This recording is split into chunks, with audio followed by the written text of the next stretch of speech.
Cinderella, a timeless tale. Once upon a time, in a kingdom far away, there lived a kind and gentle young woman named Cinderella. After her beloved father passed away, she found herself living with her stepmother and two stepsisters, who treated her more like a servant than family. The servant's life every day. Cinderella woke before dawn to light the fires, prepare breakfast, and begin the endless cycle of chores. She scrubbed floors until they gleamed, washed mountains of laundry, and tended to her stepfamily's every need. Her stepsisters, Drizella and Anastasia, delighted in giving her impossible tasks and mocking her ash-stained clothes and soot-smudged face. Despite her hardships, Cinderella never lost her gentle spirit.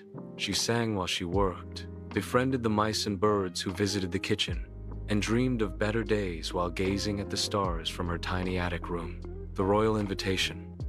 One morning, a grand announcement arrived at their doorstep.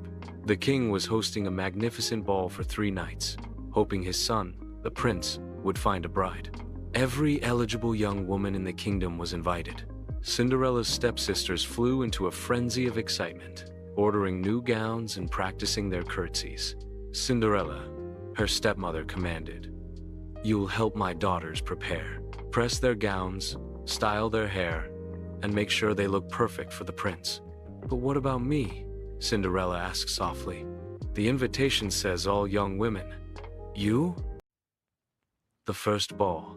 On the night of the first ball, Cinderella helped her stepsisters into their elaborate gowns and watched sadly as their carriage disappeared into the night. Alone in the kitchen, she swept the hearth and couldn't help but weep. "Why are you crying, child?" came a warm, melodious voice. Cinderella looked up to see a kindly old woman with twinkling eyes and a gentle smile, holding what appeared to be a crystal wand. "I'm your fairy godmother," the woman said, "and I think it's time you went to that ball." With a wave of her wand, the fairy godmother transformed a pumpkin from the garden into a magnificent golden carriage.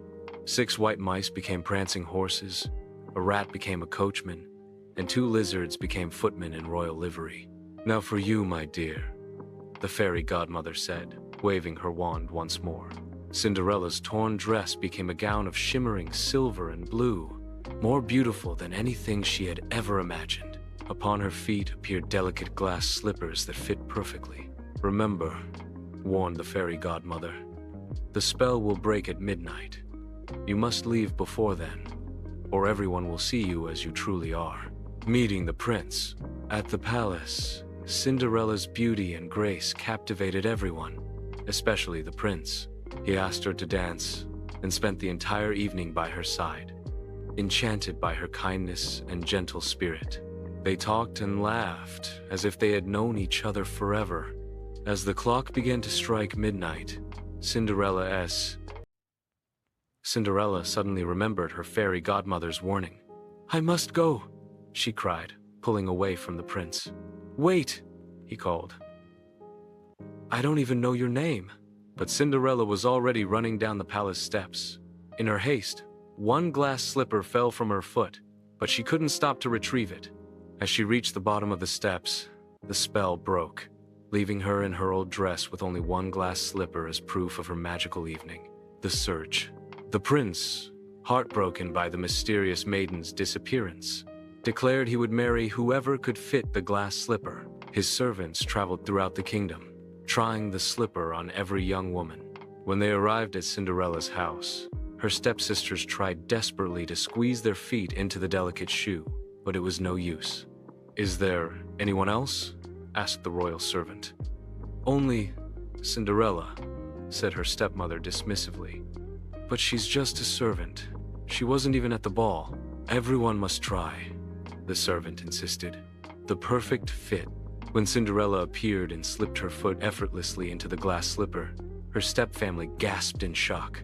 To prove her identity further, Cinderella produced the matching slipper from her apron pocket. The prince, who had insisted on accompanying his servants that day, recognized her immediately, not just her face, but the kindness in her eyes and the gentleness of her spirit. "You're the one," he said, taking her hands. "I've been searching for."